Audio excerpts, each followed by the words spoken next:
So friends, നമുക്ക് dual അതുപോലെ തന്നെ എസൂരിയ ഡ്യുവൽ എസൂരിയുടെ ഏകദേശം 10ഓളം വെറൈറ്റി അൾട്രാ ലൈറ്റ് അതുപോലെ തന്നെ ലൈറ്റ് ഗെയിമിങ്ങിൻ്റെ ലൂറുകൾ വന്നിട്ടുണ്ട് കേട്ടോ. സൂപ്പർ ലൂറുകളാണ്.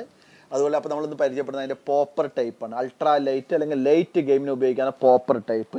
സോ ഫസ്റ്റ് പ്രൊഡക്റ്റ് നിങ്ങൾ കാണാൻ പറ്റും എൽബുൾ എന്ന് പറഞ്ഞിട്ടുള്ള സ്പിറ്റ് പോപ്പറാണ്. സ്പിറ്റ് പോപ്പർ 70mm, നമുക്ക് 8.5 ഗ്രാമാണ് വെയിറ്റ് വരുന്നത്. 780 റുപ്പീസാണ് MRP വരുന്നത്. നമുക്ക് 4 ഡിഫറെൻ്റ് ആയിട്ടുള്ള കളേഴ്സിലാണ് നമുക്ക് ഈ ഒരു പ്രൊഡക്റ്റ് അവൈലബിൾ ആയിട്ടുള്ളത്. കണ്ടില്ല, നല്ല രസകരമായിട്ടുള്ള പോപ്പ് ഫേസ് ഉള്ള പ്രൊഡക്റ്റ് ആട്ടോ. നല്ല രസകരമായിട്ടുള്ള പോപ്പ് ഫേസ് ഉള്ള 4 3D കളേഴ്സിൽ കണ്ടില്ലേ, 4 3D കളേഴ്സിൽ. നമുക്കറിയാം ഡ്യുവലിൻ്റെയും മെസൂരിയുടെ ഒക്കെ കളേഴ്സ് നല്ല അടിപൊളിയായിട്ട് നമുക്ക് പോവാത്ത, ഒരു കാരണവശാലും നമുക്ക് നഷ്ടപ്പെടാത്ത നല്ല അടിപൊളി കളേഴ്സിൽ നല്ല 3D ഐയിലാണ് ഈ ഒരു പ്രൊഡക്റ്റ് വന്നിട്ടുള്ളത്. 4 ഡിഫറെൻ്റ് ആയിട്ടുള്ള കളേഴ്സിൽ നമ്മുടെ ടാക്കിൾ ടിപ്സിൻ്റെ വെബ്സൈറ്റിലോ അല്ലെങ്കിൽ ടാക്കിൾ ടിപ്സോട് കോൺടാക്ട് ചെയ്യാൻ കാണാൻ പറ്റും. പിന്നീട് നമുക്കതിൻ്റെ ചെറിയൊരു LG പോപ്പർ എന്ന് പറഞ്ഞിട്ടുള്ളൊരു മോഡൽ നമുക്ക് വന്നിട്ടുണ്ട്.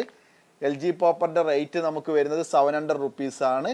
50mm 4.5 gram. അതായത് നിങ്ങളുടെ അൾട്രാലൈറ്റ് ലൂറുകളിൽ അല്ലെങ്കിൽ അൾട്രാലൈറ്റ് സെറ്റപ്പിൽ നിങ്ങൾക്ക് ഉപയോഗിക്കാൻ പറ്റിയിട്ടുള്ള അടിപൊളിയായിട്ടുള്ള കളേഴ്സിലാണ് നമുക്ക് പ്രൊഡക്റ്റ് അവൈലബിൾ ആയിട്ടുള്ളത്. ഒരു റെയിൻബോ കളർ അതുപോലെ തന്നെ ഗോൾഡ് കളർ വന്നിട്ടുണ്ട്. കണ്ടില്ലേ, ഗോൾഡ് കളർ വന്നിട്ടുണ്ട്. ചെറിയ പോപ്പ് ഫേസിലാണ്. നമ്മൾ പാലാങ്കണ്ണിയൊക്കെ പിടിക്കുന്നുണ്ടെങ്കിൽ നല്ല എൻജോയ് ചെയ്ത് പിടിക്കാൻ പറ്റില്ല. പിന്നെ ഒന്ന് പിങ്ക് അതുപോലെ തന്നെ ഒന്ന് സാർഡൈൻ കളർ.